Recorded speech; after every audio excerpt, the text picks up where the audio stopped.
je suppose qu'il y a des fonctionnaires qui nous regardent et donc moi j'aurais un message assez simple à leur adresser. Levez-vous.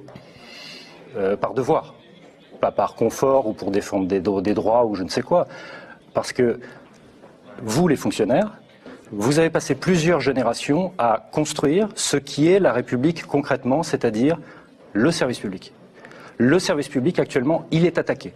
Il est attaqué par Emmanuel Macron, par son gouvernement et par les différentes forces financières qui tiennent les grands médias, qui tiennent les grandes firmes, qui récupèrent les services publics une fois que c'est privatisé, les autoroutes hier, la SNCF demain, etc.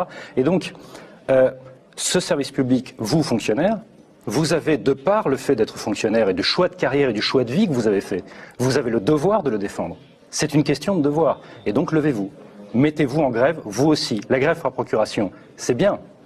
Mais les cheminots n'ont pas à être les Marie-Louise, vous savez, ces soldats, on a beaucoup parlé de Napoléon manifestement, eh bien les Marie-Louise, c'est les gens qu'on envoyait en chair à canon et qui étaient condamnés à une défaite certaine, etc. Les cheminots n'ont pas à être les Marie-Louise de la mobilisation sociale. Et donc il s'agit que les fonctionnaires, se mobilisent par rapport au sauvetage de nos écoles qui, dans les milieux ruraux, sont menacées de fermeture, pour pouvoir regarnir d'autres écoles plus proches des centres-villes d'ailleurs. Les hôpitaux qui sont dans une situation avec un pourcentage spectaculaire des infirmières et des personnels soignants plus largement qui sont en burn-out. Les administrations qui se retrouvent à force de rabotage à ne plus pouvoir faire du travail de qualité, à être sous pression de leur hiérarchie pour pouvoir sans arrêt dégrader la qualité du service au nom de normes comptables complètement idiotes, puisqu'un service public n'est pas là pour être rentable, il est là pour servir le public, comme son nom l'indique.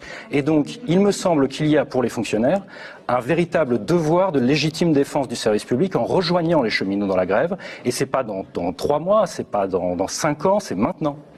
C'est-à-dire que si les mobilisations continuent à être séparées et sectorielles, c'est se disperser, c'est accepter le diviser pour régner qui est face à nous. Et donc, faut se rappeler une leçon de l'histoire.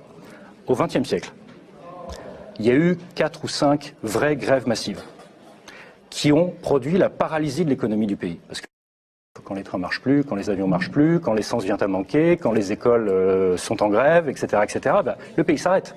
Vous voyez ? Et donc, à chaque fois que ça a tenu 3 semaines, 1 mois, pas plus, de grandes grèves massives, de paralysie de l'économie, le gouvernement est obligé de capituler.